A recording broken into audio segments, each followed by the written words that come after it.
are we smoking marijuana through the development? Like, is that the question? I And mean, in what fashion? we're not smoking. Butterscotch Shenanigans.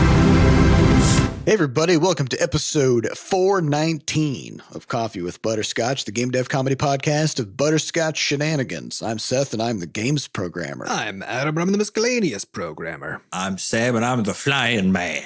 And this is a show where we'll get into it. This is a show where we talk about life, business, and working in the games industry. Today is June 12th, 20 Jubilee.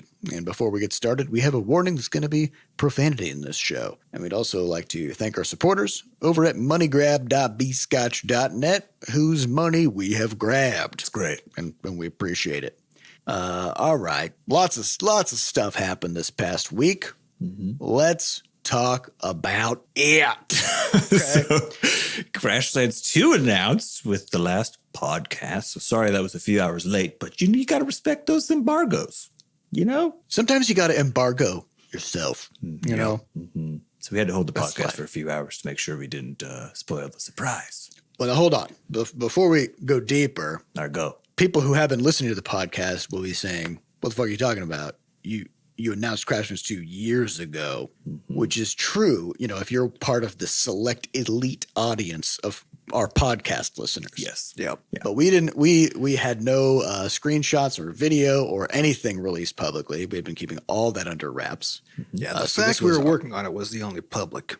Yes. piece. So this was our legit actual announcement with unveiling of gameplay footage and, you know, all that stuff. Yeah. So Probably this is the the real deal. Reveal is probably the more accurate word, but you know, that's Reveal plus Steam store page launch where we have more information. We got the trailer and we got the ability to wish list and stuff like that. So it's real. It's happening. That's it. That's the deal. That's the announcement. So Yeah. paired with that then was basically we did the Guerilla Collective on the 7th, and that's a big to-do online where they stream a bunch of games, new announcements, whatever else. Crashlands was smack in the middle of it with a nice little world premiere, sort of a fancy graphic beforehand, which is kind of fun.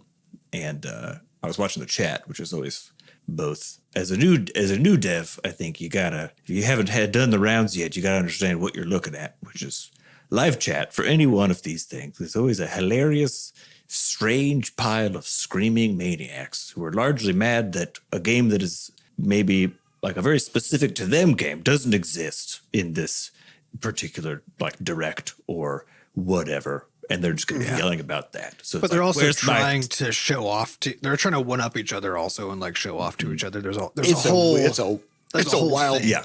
place. So yeah, you got to watch it with a very You got to be discerning. you got to know what you're looking at, and really all you're looking for is does the emotional tenor turn even slightly positive when after a little bit while your game is being shown. That's all. If you get that, ooh, you're good. So I was very amused because like first Crashlands pops up, and then they're still just screaming about this isn't Silk Song or whatever. This isn't Zelda DLC, that sort of thing. And Yeah, because then- you know how Nintendo talks about their new Zelda game through some other random. You know how Nintendo does that, right? You know, Yeah. through an indie, again, like an indie focused spotlight. Yeah, but people will come in and be mad that this indie spotlight is not talking about Zelda, and that's okay. Yes, that's okay. That's just part of it. It's the internet, baby. You got to just relax. So yeah, Gotta roll with it. So it's very fun to see kind of that tenor switch over from being mad that as per usual that it's not some other game that no one would think possibly would announce here to being actually excited about whatever this thing is, right? So it's good to see. Also, pardon if you can hear this baby screaming in the background a little bit. She's popping off this morning. She's popping off. But yeah, so the announcement went really well then with that stream, and part of that last week then was the next day I was in. You want What a to pause for us? You want to pause for a second? No. Okay. Diana will figure it out. She's but yeah, part of that was the next day. Then I was in LA for the physical show of the Mix. So the Mix is a separate thing from the Guerilla Collective, but they work together for that event, right? So the Mix is an in-person focused event that happens at a lot of these conferences. So there's one at GDC, there's one at PAX, whatever. And the whole point is basically there's an hour and a half of just press time after you get your game set up. And then there's like 3 or 4 hours of usually like 500 players. Like people show up to these things in big numbers, right? And they always rent out like a really cool venue. And so this year was no different. I got my backpack ready. I head down there around 5 o'clock to get my stuff set up, getting ready for press. And things went a little bit off the rails though this year. Usually it's a very slick operation. Well, you mean like you got mustard on your shirt or something like that? Sort of like the fire marshals came as I was screwing in the rented monitor and then shut down the venue. Not the event, the venue. This is the building. The building. It's like the building got like sort of one of those big eviction notices sort of things slapped on it, right? And it was so weird that the guy who runs the mix, he's like a really wonderful dude. And also he has that kind of speaking pattern where he sounds like just kind of like happy, you know what I mean? Sort of at a baseline, even when he's giving you news. So he gets on the mic and he starts saying, "Hey guys, I got some news for you, bad news for you." And then he explains the situation. Fire marshals are here. Turns out the company that we're working with that runs this venue lied to us about permits, fire safety. They've been apparently under investigation by the city for a little while here. And this has been the cutoff date that they've known about for a while. And they just fucking took our money. And this sucks for us, sucks for you. I'm so sorry, but everybody got to pack up. And I remember everyone, when like someone's kind of punking you in that like kind of rude way, where it's like, this isn't actually funny, but they might be like, just kidding. Like you see that sometimes at some of these bigger events where someone's like just trying to warm up the audience a little bit by making them feel a little bit of trauma, before things pop up. So I was like, okay, maybe this is just that. And I was waiting. You're waiting for the punchline. Yeah, for the like, just kidding, guys. Like, oh my God, it's gonna be a great show. IGN's here. Like, yeah, let's fucking go. I'm just kidding. Can you believe how crazy that would be? Exactly. That's what I was. And then did it, and he's like, yeah, so sorry. And then he like clicks off the mic, and I was, we're like 10 feet away from each other because of how like this like big dome. This is really cool, weird dome setup thing. And I walked over to him. I was like, you're playing, right? And he was like, no. And I was like, oh, fuck. And it was sad because it's like, so yeah, like we flew out there, right? So like fucking, this is like thousands of dollars, okay? This is just thousands of dollars to get out. Oh yeah, there are no winners here. No, like there's only losers. Yeah, the mix is out. I don't even know how much fucking money for just like getting the venue in the first place. And then the worst part is like, we're a bit long in the tooth at this point. We have our contacts. Like I had just had my meeting with one of our Netflix producers to just like kind of, have some face-to-face time. Like we have people already at the big organizations and stuff that we really need to have people at, right? About like probably a quarter of the devs are very new. Like a lot of them, this is their first show of a first game. Yeah. And they probably broke the bank to get there. Yeah. Some of them flew out from, like I did, from the East Coast or from, Canada or whatever else. And so, yeah, there's this palpable, like, what the fuck are we going to do? Sort of like, this was supposed to be the thing for a lot of people that, especially if it's your first, like getting your first game into the Guerilla Collective was like fucking amazing for one, but then being able to show up at the mix and like, schmooze with IGN a bit maybe, or just meet some streamers, whoever, can be such a validating thing for those early days. And it just fucking evaporated. Well, and especially if in probably many of these cases, these are games that are coming out soon, right? And this is like something that they were going to do as part of their launch strategy. Yeah, to maybe 3-6 months out or something, right? Yeah. So there's this palpable despair that settles in over a lot of the newer teams. There's some people just like straight up crying, right? Because it's like, this sucks. Yeah. Just sucks. And everyone's trying to figure it out. And so my approach and a lot of people around me were just like, we very slowly dismantled our stuff because we're like, we know that there's enough misery here that people are trying to figure out something. Fucking throw us a bone. Yeah. And so, the mixed team was trying to figure out, they were calling up like a bunch of different kind of venues and bars and stuff, and just being like, hey, could we just like, I don't know, crash your bar with like fucking 50 devs and 500 people, which of course, doesn't work. Yeah, there's nowhere you can go in the last minute that's big enough. It's too big. Yeah, it's too big. This was Thursday night, right? It's Thursday night. And so then out of nowhere, as I'm like halfway through dismantling my stuff, being like, well, I guess I'm just going to go. Then the Completionist, so Gerard from the Completionist, comes fucking bopping through the front door. And apparently he was going to kind of MC and stream from the show or something like that. Like he was going to actually show the show floor, but then also stream like 5 or 6 games in particular afterwards. And he comes popping in and he's like, hey, I heard what happened.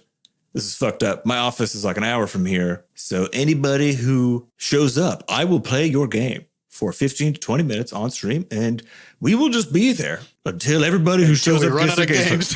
And everyone's like, starting at what, 8 p.m. Yeah. Well, so it ended up starting at 9 p.m.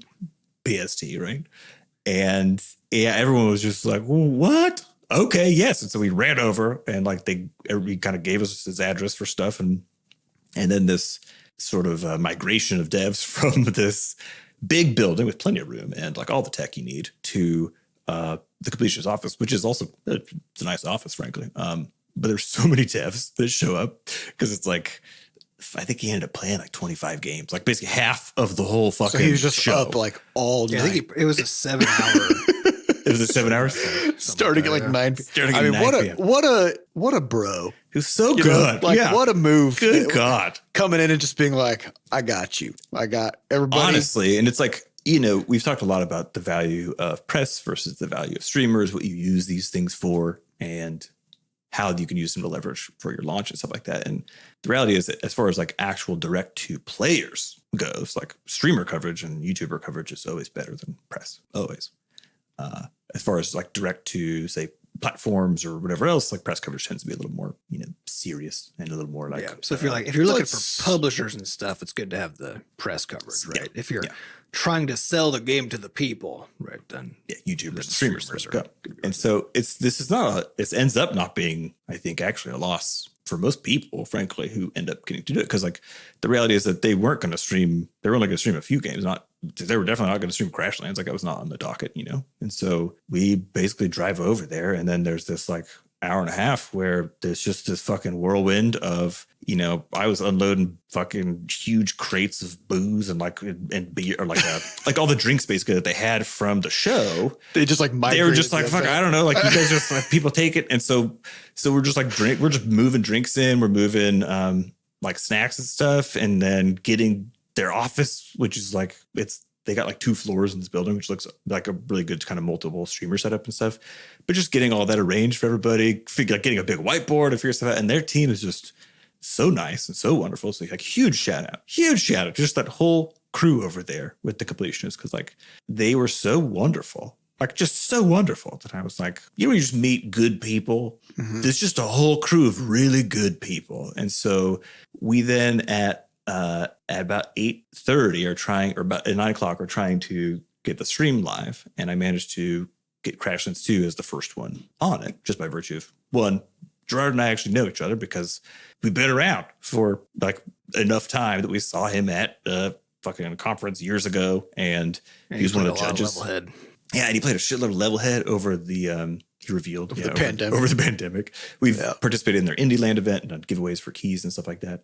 And so we have enough history that and then I was like, hey, I'm leaving in the morning and I have a baby at home and I want to get some fucking sleep. And he was like, done. So done and done. And so just like, put me at the top of the list, and then we went. And as Mr. Rogers says, when something goes wrong, look for the helpers. Right? Yeah. I mean, sometimes you don't even need to look for them, man. They are right there. They're right there, ready to go. You got to be kind of blind, frankly. Or when life gives you lemons, you tell life to take those lemons back. Mm-hmm. Yeah, demand to speak to life's manager. Yep, 100%. Also good advice. Yeah, so we ended up getting to do a live stream of the gameplay, which was like, again, I didn't expect to be able to show like 15 minutes of gameplay to everybody, which is awesome. So the funniest part, and also it was funny watching the stream because clearly you were the first person and they were just like working through audio and technical issues. And you were like trying to explain the game for the first like few minutes, and they just kept like interrupting you to fix audio shit. Oh yeah, of course. Yeah, the mics were I think anybody would be like really thrown off their game, but I feel like you handled it very well. The thing is, like, there's again, like the atmosphere was so jovial because it was such a like, everyone's just happy to be here, and like it doesn't matter because this is more than anyone thought they were gonna get. So like, I could be muted, and I'm still happy to be here. It doesn't fucking matter, Yep. And my favorite was that the fucking I believe Fraser is the name of the guy who like does the kind of like more the studio work on managing like what is on screen when and like switching cameras and stuff like that.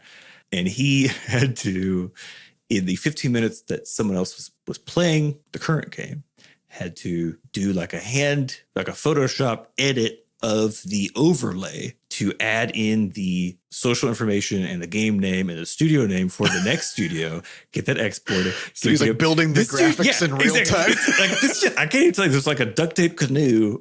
Yeah. But it was so fun and so lovely. It's the sort of thing. It's also like watch. It's like when we talk about game jams and stuff. But yeah, we talk about game jams as like a way to learn and stuff, right? But also this context with professionals, when like professionals are like trying to make something happen, and we've seen this with lots of people that we've worked with who are just like really good at what they do. Where when they're in the middle of a crisis, like that's when you see like what a true like professional who's just adept at their discipline, right? And because they just like they go from like they know all the shortcuts, they know all the ways they just know how to make the thing happen. And that's one of my favorite things about like watching people do the stuff they're good at is what happens in these moments, you know, when they're just gotta make something work.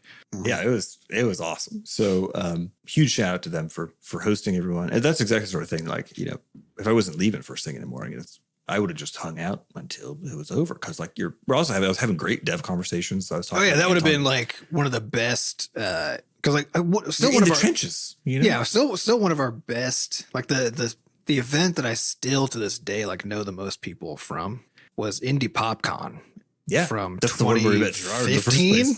Yeah. Is that right? In Indianapolis. In Indianapolis with like a tiny group of random developers. Like it's not a big event, right? I mean, it's not tiny either. Like there was, I think, 5,000 attendees a day or something, you know? So, but it's like this mixed, it's a pop culture thing, right? So it's like this really mixed event where games, there were like a few dozen games or something. Mm-hmm. Wasn't that also the event where there was supposed to be a handful of like really big streamers there and they largely just never showed up, and we had like streamer kits ready to go to give to them, and oh no, they did show up, but Gerard was the only one who came by the actual booth. Oh, that's right, because it was like Markiplier was there, like a few of these other really big streamers and stuff, but they didn't actually visit any of their games. So Gerard was the only one who came by to see everything. I think in part because he was judging the competition, but seems also like probably it's the thing he would do, you know. And so it was a really weird time. Yeah, but it had the same sense of like we're all there. We were really new at that point still because like we'd had the prior mobile titles out, but Crashlands was our first big game, really, right? And this was our first time, I think, actually showing our game at a convention. Yes, it was. Yep. Like we had been to GDC to talk to developers and stuff. We hadn't gone to a player-facing convention with press and stuff like that. We were playing the game straight out of Game Maker, like hitting the play button in Game Maker. Because we were working on the tutorial in between. Play again. Yes, Seth was coding this up like underneath a cardboard standing desk. It's such a bootstrap operation, right? But it was so fun and so intense, and we just like met because everybody else there was kind of in the same great time. Like, it was like fairly early career indie devs or people who had come to indie from AAA or whatever, right? But like still, it wasn't established indie devs. Right. At least that I remember. Maybe there was somebody there who was. Yeah, you had just a bunch of hopefuls. Yeah, Manifold Garden was there. Battleshift Brigade. Yep. And I think there was a couple other really fun ones that we met. Can't remember what the games we saw like Rare Sloth there. Yeah, I mean, it was just a bunch of stuff. We were all in the trenches together at that time. Yeah. So it sounds like exactly the same kind of event where like I said, if you weren't already dealing with needing to. You'd had to go to sleep. That was like the only move you really had available to you. But you're absolutely like that would have been one of the best outcomes actually for that event. Because I mean these kinds of events like what the mix is supposed to be. Because we did the mix, didn't we? We did in I believe in PAX a couple years ago with Levelhead. We did at PAX West. We did the mix. Or was it GC? I can't remember what it did. It was at something, but it was a cool event and just like a neat venue. I don't know if it was. I guess it wouldn't have been the same venue because that's San Francisco. Yeah. But Like, but those kinds of events, yeah, they're cool and they're interesting. You get to talk to people and meet some people, right? But they're still, everyone's so focused on like their demo stand and trying to get the attention of like the handful of press people walking through, that it's not very a camaraderie filled event. Like the reason that Indie PopCon was actually so camaraderie filled was because everybody was bummed that we weren't going to get the streamer attention we were sold, right? Yeah. And so now all of a sudden we weren't seeking that. Like everybody had kind of given up on that. And so all we had was like to just talk to each other instead. Everyone's just hanging out. Yeah. And you're showing the games to people, but but the one-on-one selling of a game to the people, like in public, is just the worst way to sell a video game. Especially a game like Crashlands. Like people sit down for it's a 20 long minutes. Yeah, 20 minutes at a time. Yeah, but it just doesn't scale in any meaningful way, right? The reason you go to those events is not to try to convince the people that your game is worth something. It's to convince the people who convince people. Yeah, exactly. Yes.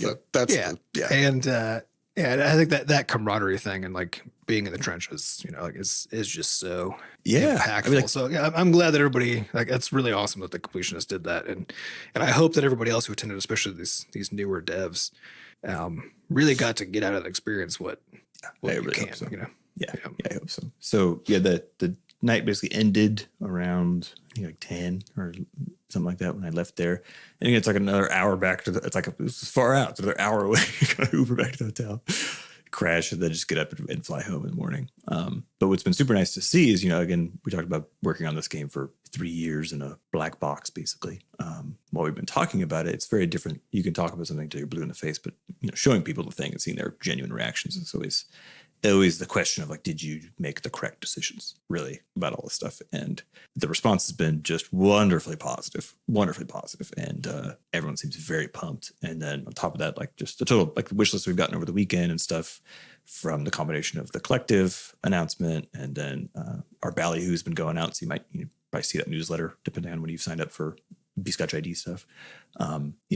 We've gotten a very healthy number of wish lists then over the past weekend, and everything's just looking very good. And so it's really I'd say our wish lists for Crashlands 2 are far surpassing anything we've ever seen for any of our previous games outside of their actual launches. Yes. Yeah. In the run up. We went back and looked at what our wish list had looked like for Crashlands and Levelhead, like before they launched and the rate of gain and stuff like that. And the response to Crashlands 2 just far eclipses what we were seeing on those two prior games. So that's, it's kind of a, we were always kind of worried, like, are we making the right choice? I mean, that's always the case when you're working on a game, right? Like, especially are we making the right game? It's our first sequel. Yeah. And we were kind of banking on the idea that like, since it's a sequel, then we can get buy-in from people who know the first game, but also it still has to be good enough to expand the audience. And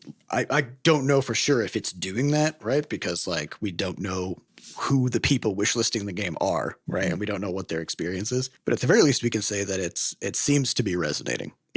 Well, and I think most and it was part of the plan all along, right? Is that the early phase of Crashlands 2's sort of press and wishlist accumulation, that kind of stuff, is like deliberately targeted towards OG Crashlands players, right? As in like that's the actual strategy.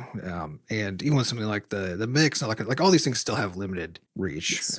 And so you don't, unless you have like a game where you're like riding dinosaurs, or something, right? Something that like really just compels the shit out of everybody, right? For the most part, what these kind of events are is really for the people who are like looking at a certain publisher, looking at a certain developer, looking at a certain genre, right, and trying to find like the new stuff in that. And so they're pretty actually laser focused in the kind of numbers they can generate. Yeah, it's good to start with win over a niche, before you try to go large. Because if you can't get a small group of people who are kind of inclined to be excited about whatever you're making, to get excited about it, you're not going to get the mass market people to be interested. And I also want to say, so Sam, while you were gone, while you were in LA, so I was working on a bunch of, this is not about our launch. This is just like something about the game that I feel like I need to share to our podcast listeners. So I was working on a bunch of more kind of like technical stuff. And the big thing was like updates to how the world map works in the game, because we, after our playthroughs last week, we were just kind of like, well, the world map isn't conveying enough information, right? Like it's a little bit too sparse and a little bit too hard to parse. And so I was working with Jen, who's our narrative designer, and we were kind of like talking through the kinds of things that we would need to see and, whatever. So made a bunch of updates to the world map, and I started looking around at the new stuff that I could see, because like I'm not part of building the world. Like I'm building the game system, so I don't really know what's out there, right? In a true No Man's Sky fashion, like even the developers don't know what's in their own game. This is more of a Manhattan Project situation where, things are compartmentalized on purpose so that we can get genuine reactions, to things. And as we made these changes to the world map, I started seeing things in the world that I didn't know were there, right? And I'm not going to spoil anything about what it actually was, but I will say that once I saw those things on the map, and then I used my developer cheats to just go there and see it. And I had two different reactions to these things that I came across that I have not experienced in many other games at all, and never in the original Crashlands. One of them was the hair stood up on my arms. Oh, I know what you're talking about. And I was like creeped the fuck out. And another was I got really fucking sad. Because I knew it was like some of the contours of some of the story and like how that was going to tie into what I was seeing. And I had legit feels. And I think that's something that, we've been striving for, is like, we want this to have that like jovial, goofy kind of like bouncy vibe of the original Crashlands, which it does have, right? But we also wanted to make it so that it hits way more emotional range, right? That like the stories aren't just goofy, that the stories are like, they feel more real and more, in some cases, serious, but also like with all kinds of goofy other things that happen, but it was very gratifying to see that so many things that we've been trying to do, it's really working, and I think it's gonna really blow people's socks off, like when we actually release this thing, especially after another like year or more of development or whatever we're doing. This game's going to it's going to really hit people in a bunch of emotional ways. I think it's good, which I'm very excited about. And I don't think we've ever been able to really do that. No, we've always just leaned on humor, right? And and just like joy, as like that's the experience that we're delivering is Which again, we are still doing. Oh, there's plenty of it. Yeah. But I would just say the richness of the emotional tapestry of this game is so.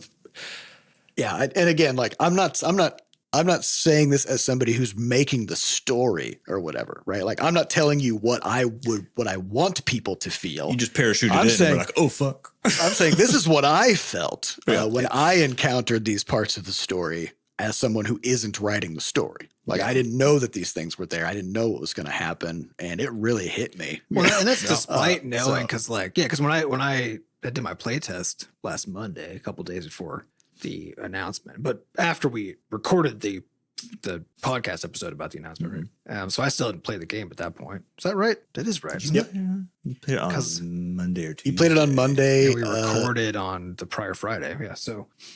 So I hadn't played the game actually when we had our last podcast episode. And so I did my playtest on Monday, and it was a similar kind of a thing where I was having the same kind of overall experience that I had in original Crashlands, which is exactly what we're hoping for, right? Where I'm like out doing stuff and just having a good time. But the depth of like interaction with like the depth of character of not just the characters, but especially the characters, but also the whole world, right, was like so much more that I similarly found myself just like very attached and invested in like all of the stuff that was unfolding and the characters who I was talking to about stuff. And all the characters had their like fun, interesting interactions and had these like really funny moments that were actually just made funnier because of how much, richer the context was.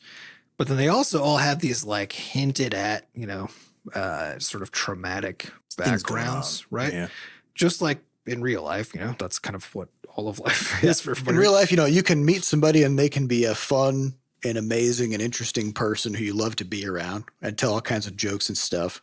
But also, there's a background they could have been through some shit. Yeah. And so Seth, like you're saying, like from all the discussions that we've had over the years of like what's going on in the game, I've seen tons of the art, seen tons of the concept art, heard tons of the music, right? And sure, I haven't done like a full playthrough, but like I knew a lot about this game coming into it. Yeah. I knew the overarching story. I knew like I knew about these different concepts that I was about to go experience.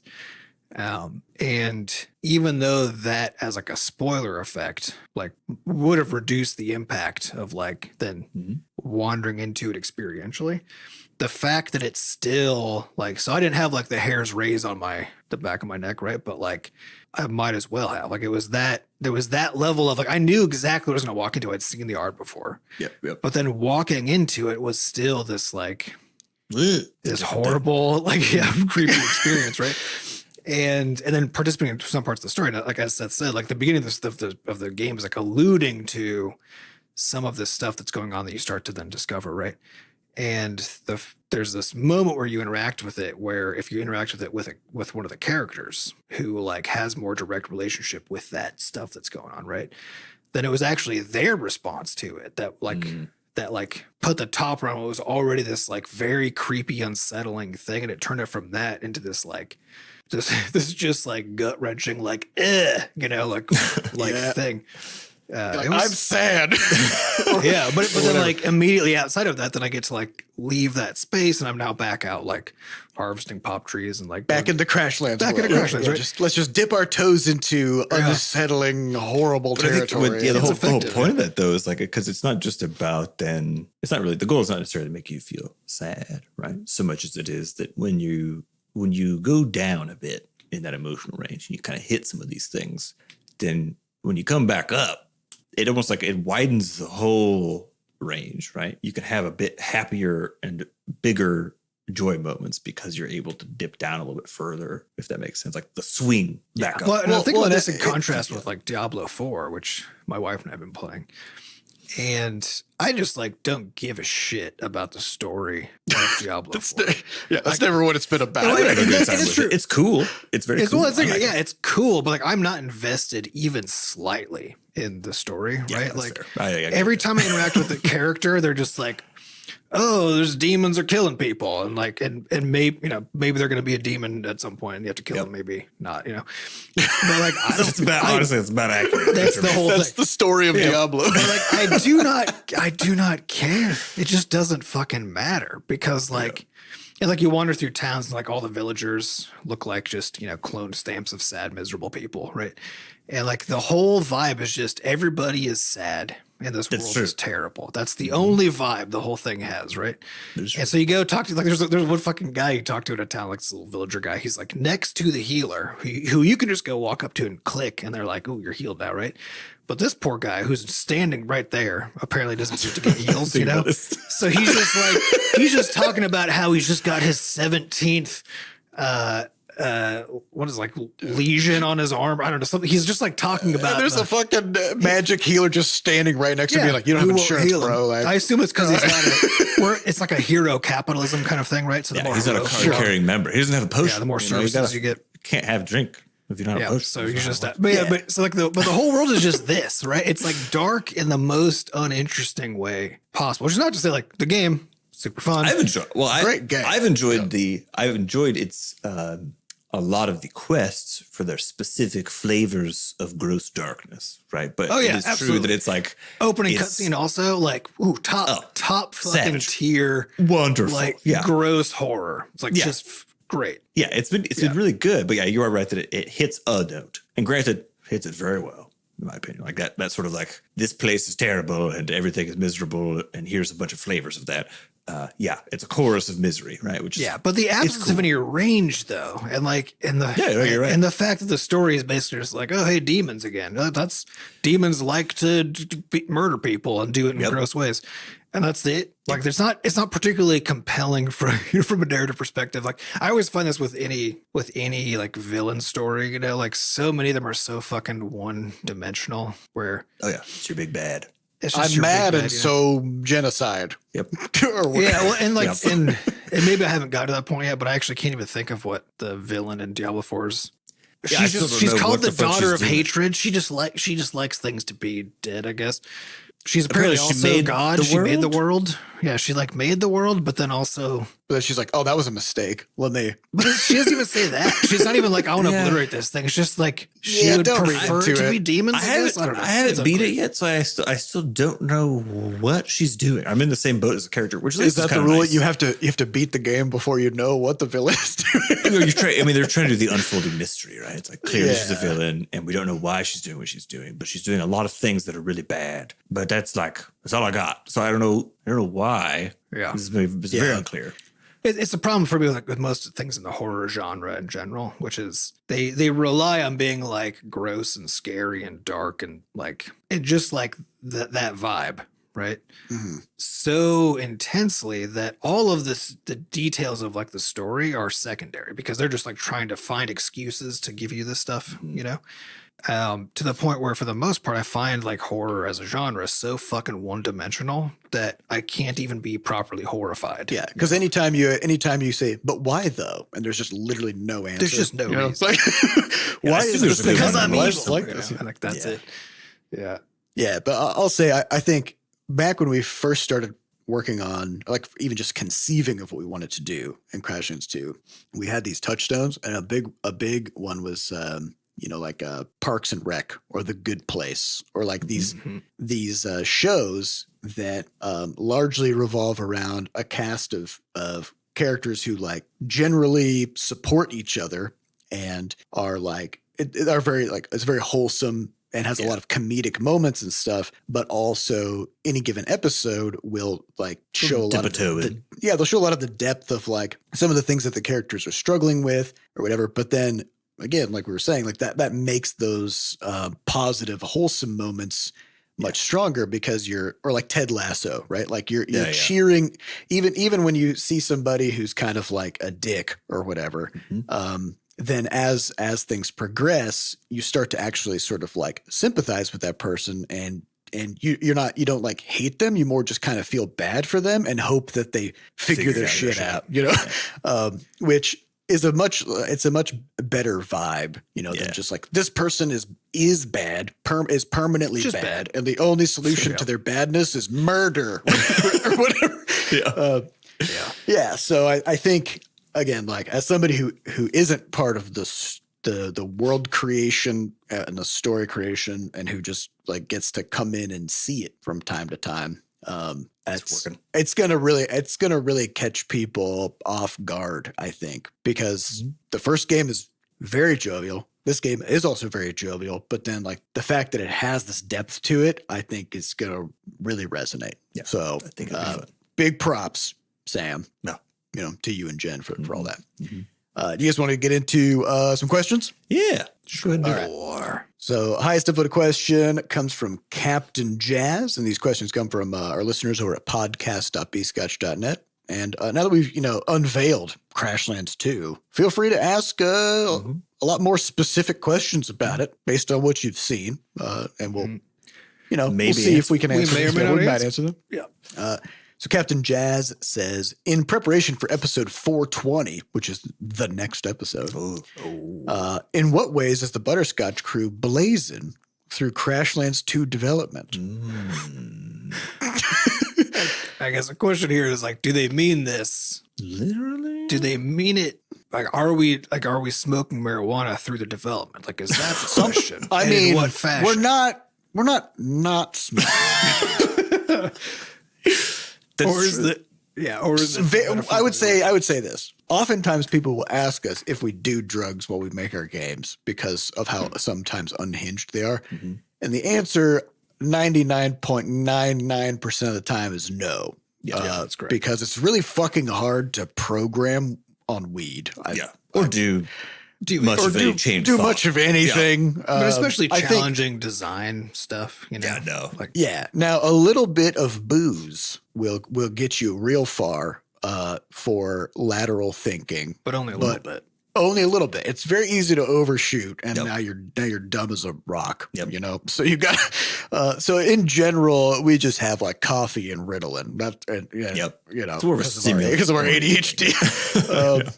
So we are on drugs, but not in the sort of hallucinogenic or, you know, ways that people generally would assume. Otherwise, blazin, I mean, like we've talked about in the past, the first couple of years of development, they did feel very slow because we were doing so much research and tools development. But now we are certainly blazing. I would say. Yeah. It's very fast. We can do wild shit. So now we have a new problem, which is something that we will be working on in the coming months, which is that it is so easy to add stuff to the game so fast that it's going to be real easy for us to lose sight of what the fuck is in there, how it connects, how it's been tested, how much it's been tested, whether if we change something, how that's going to cascade across 1,000 other things, because if there's 50,000 things and they're all connected and you change one, what happens, right? So there's a lot of visibility problems that we're going to run into as we get into our content push phase, which we're pretty close to. But I mean, it's going real fast. I don't really know what else to say about it. Yeah, we'll have a whole lot of game in there by the time this thing comes out in a year. There'll be a lot of game. A lot. So yeah. Yep. All right. Well, next question comes from JumpykragQuaajoin, who says, you mentioned in episode 414 that tools like GitHub Copilot will be best used by subject matter experts. But will these tools reduce the number of subject matter experts that exist? Will people learn fewer things or learn less quickly if they use Copilot? In the episode, you described a Python and then JavaScript tool you made. Did you learn as many things as you would have if you did it without Copilot? You probably wouldn't have done it at all without it, but would someone learning to code suffer from using it too much? I want to say here that it's a common idea that making something easier means that somehow you make it less rewarding, right? I think in the case of a lot of things, programming, art, whatever else, there's a lot of pieces of it that making them easier actually makes it easier for people to learn stuff. And especially, I think the specificity with which something like Copilot or any of these AI tools can attack your specific version of a problem in the context that it's in can much more rapidly allow you to essentially model a new thing that you're trying to figure out how to model, or solve a problem that you're trying to figure out how to solve in a way that I think actually makes you learn more faster. Because the reality is, like, once you know, for example, how to like convert some fucking Python to JavaScript or whatever you're doing, does the next, I don't know, bajillion hours of manually doing it by hand really teach you all that much? Or is it just a portion of that teaches you? And would you just hit those anyways if you're trying to figure out? I would say so much of early learning is trying to figure out how to figure out, like what to do or how to solve some problem experience or whatever, right? And I think what these tools do really well already, and I think what they're, at least in the current version of things, are best primed for, is in removing that layer of just like having to fight for every little scrap of like learning and discovery, because it's hard to, because things are not designed so that they can be learned. They're designed for some functional purpose to solve some set of problems, right? And then, so if you take like Python as a programming language or JavaScript or whatever, right? These are all products made by somebody who's trying to solve a problem. And then there's then an education industry that also exists in parallel, right? That is now saying, oh, here's a thing that exists. Let's figure out how to make it so you understand how to use this thing, right? Mm-hmm. So there's a strong, just like an enormous, and like, experience is also for you, especially if you're on the bleeding edge of software stuff where like new things come out. Docs. Yeah, the docs are fucking nightmare, right? And like that's where I've lived for a long time. So like I spend almost all of my time these days is like high level design of programming problems or programming solutions, understanding the problem, right? And then reading docs for new tech to try to figure out. Which again, reading docs is kind of like if you wanted to learn English by reading the dictionary. Yeah. Like everything is self-referential, right? Like you read something in documentation and it's just going to point to another part of the documentation, which also points to a different part. And so answering a specific question kind of requires knowing it's really hard. Pieces of it. It's very hard. The hardest part is the circular reference problem. Yeah, and as the tools that you use get like more complex, because we've mentioned in the past Amazon Web Services, AWS, which is this enormous suite of, at this point, I don't know, a few hundred web services, right? Each one of which, and all these are like technically challenged, like technically deep fucking things, right? None of these are like, oh, I can go click some buttons and I've done a thing, right? It's all like, hey, here's like, so here network engineer, here's like how this all works, right? And like, so they must have 10,000 pages of documentation, right, to describe all of the aspects of what's going on in here. If you want to build a single thing, right? There's no way for you to just like know, okay, well, I'm going to need these 5 services to like make this thing that I'm imagining, right? And then to make them all work, I need to then figure out how to configure them and can figure out how they talk to each other. Like the number of things you have to figure out to like go solve a problem in these spaces is so high that it's only available to a domain expert who also has fuckloads of time, right, to go through that stuff. So I know what I've personally, so I think what's true about this is what's always been true, which is that when it gets easier to learn how to do a thing, if you are a curious person, it will make you learn more and better and faster. If you are not a curious person, then it will empower you to do stuff that you couldn't do otherwise. But will not help you learn. Right. In other words, it's about you, not the tool. It's about you. It's not about the tool. Yeah. And also, the Jevons paradox says that if you make something more efficient, you will only increase its use, which means if it's easier to get into programming and faster, or if you even know a little bit about programming, it's far easier to then like do way more things or write things in a different programming language that you're not as familiar with, right? Then you will. Because another thing is that one of the best ways to learn programming is to deconstruct someone else's code. Well, what if the someone else is Copilot and the code that it has produced is doing a thing that you exactly told it you wanted it to do, right? Then now you're starting by looking at a block of code that you didn't write, but you know what it's described and you know what it's supposed to do, and now the reverse engineering process is way faster, right? And if you're writing code and just like people are like, oh, now people can just like blindly accept Copilot and now they're gonna make all this blank code. It's like that has always been how people have done code. But that's always been again, that's always been how a certain subset of people do everything. Yeah, again, it's you always hear the joke about like, people curiosity. just going to Stack Overflow and just copy pasting shit. Yeah. Do you know the last time I Yeah. copy pasted from Stack Overflow, like and just directly, was probably 10 years ago, right? Like that's not a person who is like operating with curiosity, like maximally in their domain, is not doing that. And this in the same way that like a person who's like using all these AI tools and stuff, right? They're not just blindly accepting shit that's being spat out of Copilot, right? They're reading it really carefully, the same way they would review somebody else's code, right? Same way they would review their own code to try to figure out like, is this doing what I thought it was doing, right? And like Seth, to your point, if like Copilot is spitting out code that's supposed to be relevant to what you're trying to accomplish. Yes. There's no better way to learn than to have relevant stuff that you already have context for presented to you. Jesus Christ, yes. Saves so much time. Yeah, it saves so much. It takes you out of like the comfort zone of the stuff that you do know into the space of stuff that you don't know. But in a way that you have everything else already handled. It's like this, because that's what learning should be, is it's building on a foundation. And what this lets you do is provide your own foundation, right? To learn that context. Like I've already learned a bunch of like weird, neat tricks that I just didn't know that existed because there was no way for me as a person coding, despite coding constantly. Like I wouldn't know to look for such a thing, right? There's like never in a million years would I like. It's a way of basically tapping into the unknown unknowns, but instantly and that are context aware, right? Which is a whole beautiful thing that is just not available if you are even on Stack Overflow or trying to search for stuff. Right? Yeah, and I think that's another example. Like there's so Copilot X has all these like cool things they're working on, right? These and so one of them is Copilot for Docs. So I got into that beta program, and they just basically have taken some of like the really big documentation things for some of the really popular software, like React and GitHub itself, and like a bunch of things, right?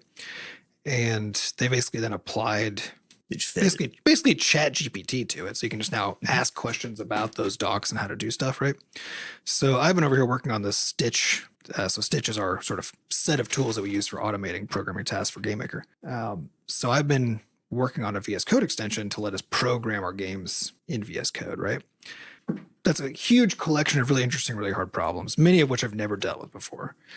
By using Copilot to like help me work through things and using ChatGPT to help me discover libraries I didn't even know existed and to like ask questions about terminology I'm a little bit uncertain about, but like when I go just Google the thing, I find like a definition, but I like the question I have about like more specifically, I need some more nuance here.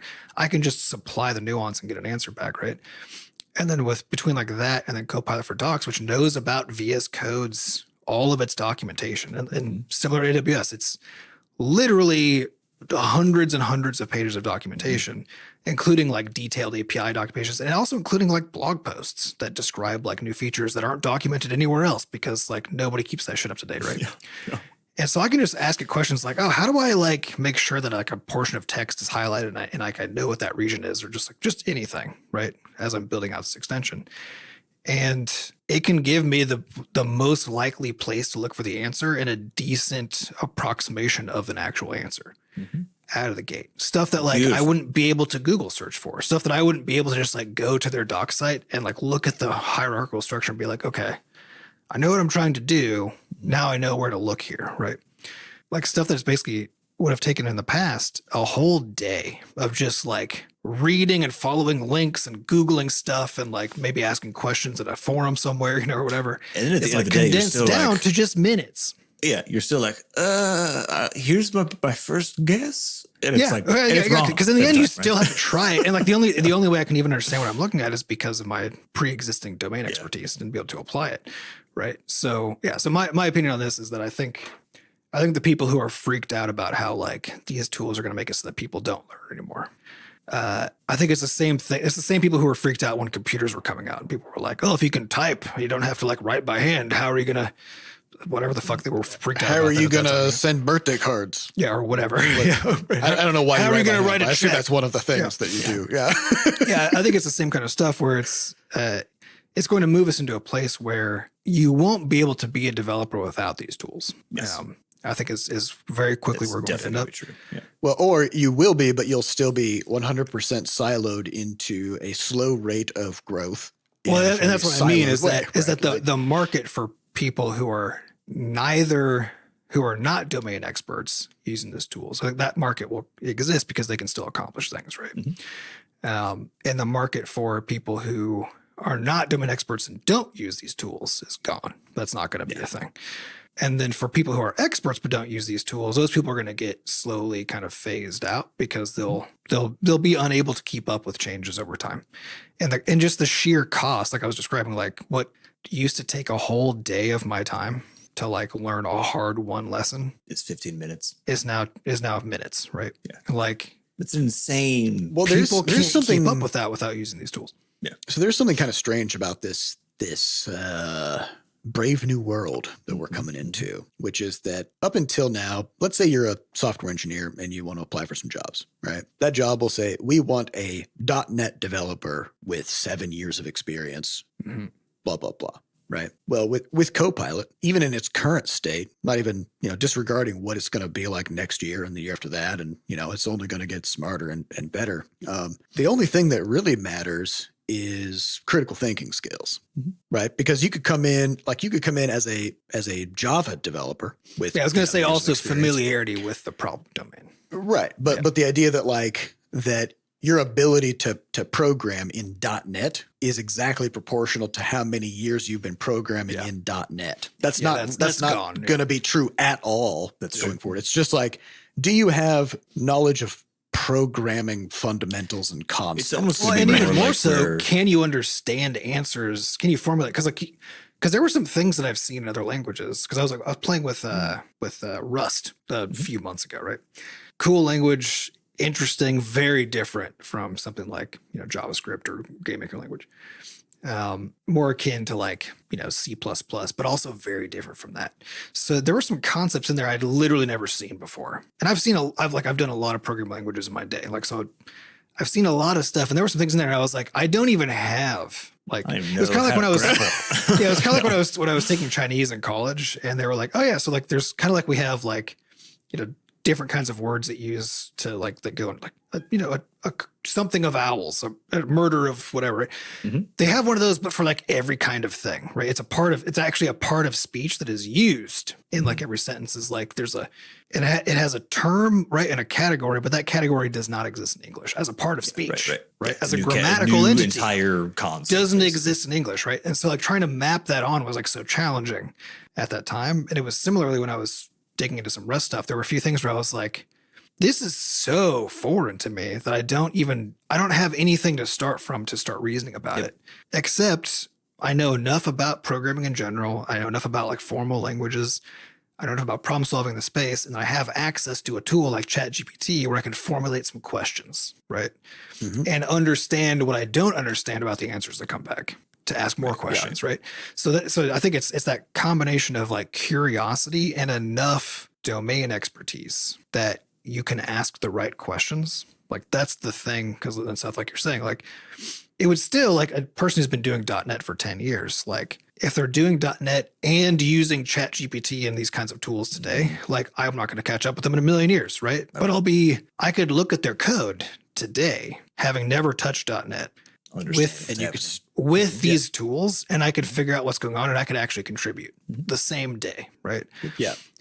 But there's also going to be a flip side to this, which is there will be people who come in like because these tools will make it like hard, like fuzzier and harder for employers to kind of discern like who's going to be really good at stuff, right? Mm-hmm. Then there will also be tons and tons of stories that are going to come out over the coming years of people hiring somebody who's a programmer who then relies heavily on ChatGPT or blah, blah, blah, and does a fucking terrible job. And therefore these tools are scams, right? Yeah. It's because they're not applying the curiosity and like as you say, it's the same thing you get with the copy paste devs, right? It's with anything. Yeah. So like, I guess then ultimately, what I think we're all probably agreed on is that the existence of these tools is going to dramatically increase the number of subject matter experts or the number of subjects that experts are experts in. Well, yeah, actually, I think the way that I think about this is that it moves what expertise means from having to be about specifics to being about higher level abstractions, which is where it should be, right? Because like, if you understand the idea that a variable is a thing in programming, right? It doesn't fucking matter that like in this language you specify a variable this way and it's scoped like this, and this other language you specify it this way and it's scoped like that, right? Mm-hmm. That's stuff that those are now details that like may have interesting like differences in consequences, sure, right? But like those are the things now that like that's just implementation. I shouldn't have to go spend like a day learning the tiny details and discovering what details even matter, right? When I understand enough about the general concepts that go into building software and writing in programming languages, that I already have enough to hold on to, right? I just need to know I just need something else to take care of the details for me so I can focus on the higher level abstraction. I think that's where we're moving, is to a place where we're moving the abstraction up. And it has never been the case ever in the history of abstractions moving up that made it like no longer require expertise. It just moved what the expertise is, right? Well, and what I think if you extrapolate this further as like a final interesting thought experiment, right? Is that knowing things up until recently has been expensive, slow, and hard, right? And so the concept of being a subject matter expert was like, you're a cell biologist, you are a physicist, you are a software engineer, right? And you're not really going to be more than that. It's very few people very few people have like multiple domains deep knowledge in multiple domains, right? Yeah. Well, because deep knowledge has always been about the details, and then about being able to now use the details to build up to create abstractions, and then given an abstraction to understand the implication on the details, right? That's what expertise is historically. So what's really cool about the way this is trending is that it makes it so that really smart people can basically take shortcuts and get a good understanding of the abstracted concepts of things. And if they want to, they can then ask specific questions about specifics and get immediate exact answers. but it actually allows people to really innovate by bridging knowledge across domains that otherwise they would not have been able to access, right? And like something that I've always advocated for, and I believe is like a big contributor to our ability to do what we do, is that our backgrounds are diverse. Like we like growing up, we did all kinds of stuff. We made movies, we like built trebuchets, we took every class, we were like band and choir and sports, and you know, we went to college, and between the three of us, we had tons of different like majors that we did and different degrees and all that stuff, right? And so if you have a completely siloed linear experience in life where all you do is one thing, then you're actually missing on all kinds of ideas that could be incorporated into what you're doing, but you just don't know about them, right? And when we have a societal structure that sort of like requires you to silo yourself like that in order to be successful in a domain, then it actually stifles your ability to innovate because you can't blend across domains, new ideas, right? Mm-hmm. Yeah. And so what I think this actually allows for, and what you'll see over time is an acceleration of really interesting new innovative ideas that in the past people would not have had the mental energy and resources and time to be able to dip their toe into so many cross domains and integrate new ideas, right? Well, especially with now, if you imagine like you're a consultant who makes software, right? One of the biggest problems, the reason this is always so challenging to rather than do something in-house, to send it out, right? Mm-hmm. Is that all the domain knowledge about the problem that you're trying to solve and the details of why and all this kind of stuff, right, lives inside the problem, like the original problem domain, and you're trying to create a new problem domain that like kind of feeds off of this one, right, that you're not familiar with, and have somebody else deal with that, but they're not familiar with the original one, right? And now the problem is like, how successfully can these two parties who know a lot about their own domains but very little cross-domain, how successfully can they even figure out what the right things are to ask and talk about, right? It's a context problem. It's a huge context problem. But now if it's and like so much of like what consulting is for these kinds of things is just like meeting with each other, being like, here's what we got. What did we not realize was going to be an issue, right? And now like if it becomes the case that now you can just get access to someone's like infinite pool of documentation, right, fed by ChatGPT or whatever, right, or equivalent kinds of things, then you can start really making it so that people now have a self-service way to answer questions and discover that they are missing components of the context that they need. That said, there's still no replacement for like the actual lived experience, right, of like being in an industry for a long time, because so much of it is still like an actual human experience, right? And it can't replace that, but it's going to dramatically improve and I think that's the key to all this stuff, right? Is like it's going to augment all of this stuff that is currently extremely challenging, that we don't have good we don't have good human solutions for any of this stuff currently. Mm-hmm.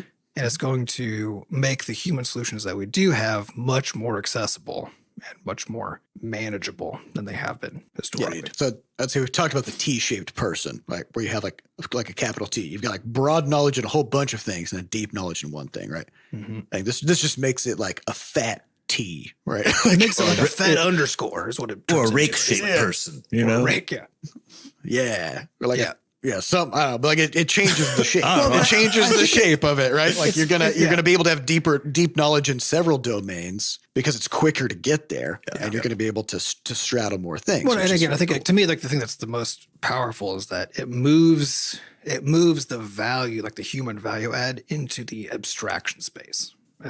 Which is where I think it should be. And I think it's been one of my frustrations that we've talked about a lot with like the education system, like all of it, right? Is that the education system we have focuses on details, not on abstractions, right? And so details it's go out of date. Think, not how to think. Yeah, exactly. And I think like as we move into this space where how to think matters more and more, maybe fucking finally people will start teaching people how to think instead of what to think.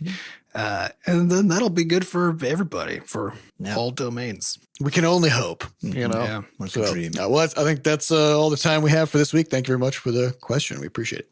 I would like to thank our producers, Fat Bard and Sampa DaCosta, for putting the podcast together. And thanks to our community moderators who keep our Discord running. To get more involved in the Butterscotch community, just go to podcast.bscotch.net, where we have links to the Discord, a way for you to donate, and links to the archives. Thank you all for listening. See you next week. Goodbye.